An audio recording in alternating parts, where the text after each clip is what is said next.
Kapuso na, kapamilya pa. Ay de las Alas, kumpirmadong balik kapamilya sa bagong awitin na Haliparot de Lulu. Isang bonggang pagbabalik ang handog ng comedy queen na si Ay de las Alas sa mundo ng musika. Matapos ang mahigit isang dekada, muli siyang nag-record ng bagong awitin ang Haliparot de Lulu sa ilalim ng Star Pop, isang sub-label ng Star Music ng ABS-CBN. Ang naturang kanta ay inilabas noong November 7, 2025 at nagsilbing official na kick-off ng selebrasyon ng kanyang 35th anniversary sa showbiz industry. Bagamat isa ng tapat na kapuso, pinatunayan ni Ay na walang pinipiling network pagdating sa musika at sa pagpapasaya ng mga Pilipino. Para sa kanya, mas mahalaga ang pagkakataong makagawa muli ng awiting maghahatid ng good vibes at tawa sa publiko.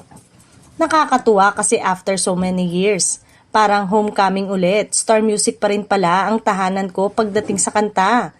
Pahayag ng comedy queen sa panayam ng ABS-CBN.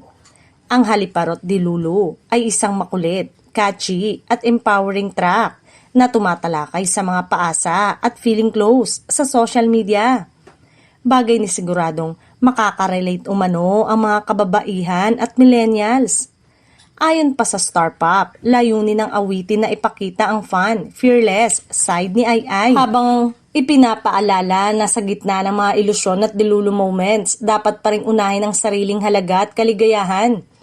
Bukod sa bagong single, nakatakda rin si Ay na magkaroon ng anniversary concert at series of shows bilang bahagi ng kanyang 30-50 years sa industriya. Patunay na hindi siya nawawala sa spotlight kahit lumipat-lipat ng istasyon. Tunay nga, kapuso na kapamilya pa rin sa puso ni Ay de las Alas at sa bawat tawa, kanta at project niya. Ramdam ng lahat ang kanyang walang kupas na charm bilang isa sa mga haligi ng komedya at OPM.